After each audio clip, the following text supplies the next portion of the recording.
Hello, and welcome to another exciting edition of Hidden in the Universal Vault. I'm Ron, your host, and we're going to be jumping into some sword and sorcery action with a movie that was released in the late 90s.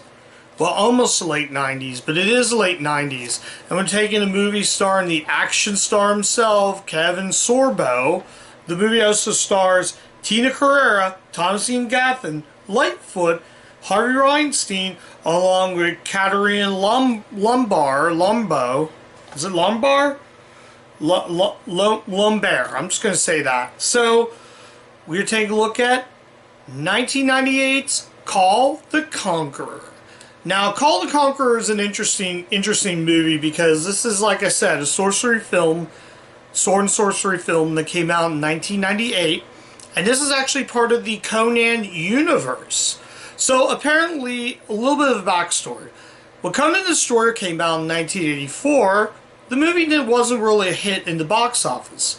So apparently this was planned as the supposed third Conan movie, Conan, however you want to say it, Conan movie, with Arnold Schwarzenegger returning back. But unfortunately, that didn't happen, and what instead we got was part of that universe, and this was based off of the Conan the Conqueror novel, but eventually it was changed to Kull, based on a book by, I do not know who, but anyways, the guy who wrote this also wrote Conan, so it was changed to Kull instead of Conan, and it got Kevin Sorbo, fresh off the heels of Hercules, which was still going on at the time when this movie was coming out. So aside from all that making of, what did I think of Kull the Conqueror as a movie? Was this a movie that was this one of the few films like the two Conan movies that follow the heels? Let's talk about this movie though. So Kull the Conqueror, Kull of Atlantis, is played by Kevin Sorbo. So he's sort of like, it starts out in the film, the movie begins with him fighting another guy, Thomasine Gaffin. I'm not sure what his character's name is. So they're sort of fighting, and he was supposed to be the next king, the king in line. So at the end of Conan the Destroyer, it shows him as king, because apparently the people who made that was going to make one called King Conan. So it starts out, like I said, Kull, he is now elected king. But it turns out that Thomasine Gaffin was supposed to be the next man in line. So Kull gives him his job as his right-hand man. So they fight, and he's not too happy. So now we have this snake serpent, played by Tina Carrera. So she's like the snake person, not really snake person, but sort of like the main, she's like the queen. So basically, she is there to be sort of like the antagonist in the film. So, I don't know, and basically now, I'm trying to read on the back, but basically he guides this fortune teller named Zataran. So Zataran is the woman that Kull meets. Along the way, he meets up with another guy played by Lightfoot. If you grew up with Indian in the Cupboard from 1995, Lightfoot was from that movie, and he plays the sort of same character. So he's Kull's assistant. So the whole movie's done in broken English, but let me run it down. So he meets up, he's riding, they're both riding on horseback, and then the guards are like whipping Lightfoot's character. He's like, "What are you doing? Free this man."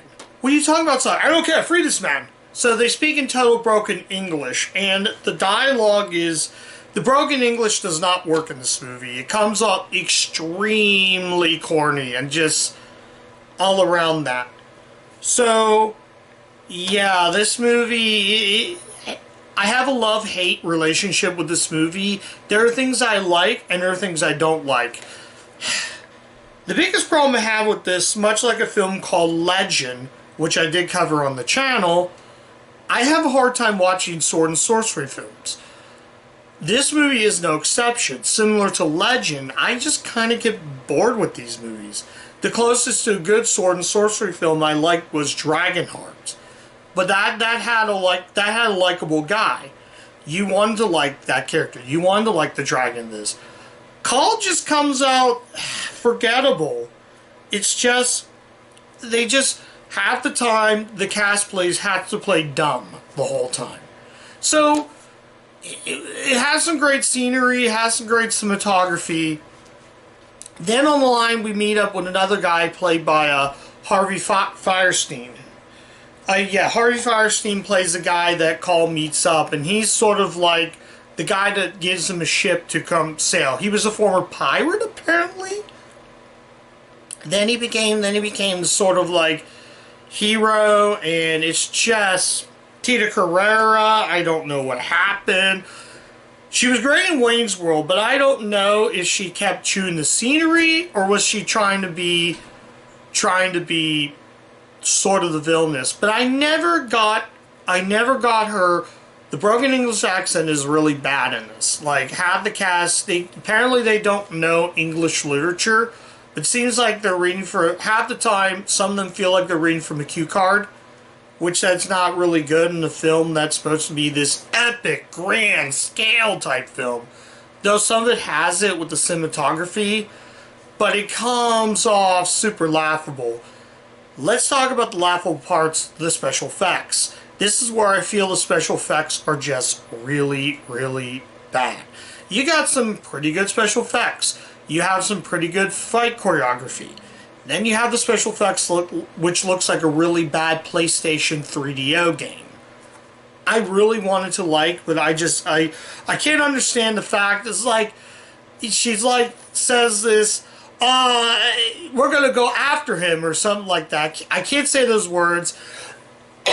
Excuse me. I can't really say those words because it's too inappropriate. I don't want YouTube police to actually do. But basically, Carrera's like, kill the girl. Kull the Conqueror's legacy will live on. Something like that. It's just really bad. And half the time she'll talk in that deep, growly voice. It's really bad. It's almost like that scene in Turbo Power Rangers movie where it's like, oh, that kind of like death metal-ish voice. It just comes off really ridiculous and really stupid. But it's not all bad. I mean, they try to put their effort into this. Thompson Gaffin, I only know from Karate Kid Part 3. Like I said, he plays the assistant. Like I said, the visual effects are good and the cinematography is good. And the sword and fight choreography is really good. That's all A+ right there. The thing that I just don't get is the fact that the special effects are really, really bad. Even for 1998, they could have been a heck of a lot better. They just come off as a really bad, as I said, a really bad 3DO game and a really bad PlayStation game. I really want to like this.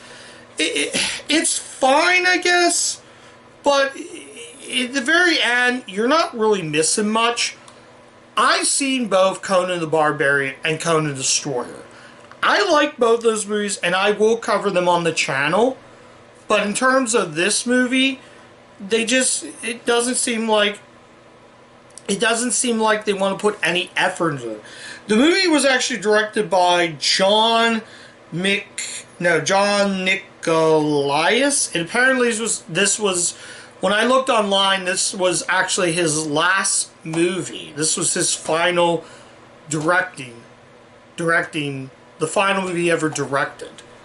Also, it was actually produced by one of the De Laurentiis. I can't pronounce his name, but the De Laurentiis are big producers in the movie industry, going all the way back to Dino De Laurentiis, who's done a lot of, like I said, a lot of those sort of B movies and stuff like that. So yeah, it's not all terrible. This for sure is not going on the worst list. I was entertained. I mean, it's one of those, it's so bad it's good. Again, I have a love-hate relationship with Kull. But in the end of the day, if we really take off those nostalgic goggles, this is just a pretty mediocre sword and sorcery film. I'm just not a fan of this genre. I'm not even a fan of Game of Thrones. And when you have a movie, and this is the only reason I assume this was made, is to capitalize on Kevin Sobel's career. This is actually coming from the heels of Hercules, and he wanted to go into movies. But as I said, if you take those nostalgic goggles off, this movie is not very good. But if you ignore that, I guess I can recommend it, but for the average viewer, you're not missing much. You're not missing much on this movie. For me, I can't recommend it. But if you like what I've said in the review, and if it does interest you, if you like Kevin Sobel, and you want to see a movie before he started doing more religious movies, like the God's Not Dead movies, and you want to see him actually as an action star, but I will say this, I'd rather watch this than something like God's Not Dead. I haven't watched that, so I can't really say if that franchise is any good. But as a film-wise, he's kind of fun. It's a shame, really, because I thought, oh, Tina Carrera, I like her stuff. She was great in the 2 Wayne's World movies. Here, I don't know what it is. Maybe it could have been that paycheck, or maybe she wanted to step into doing more dramatic roles and more big epics. But as a film-wise, I kind of got that. The last ending movie, not going to tell you how it ends, but the special effects in that are extremely bad. Like, they come off as cringe effects.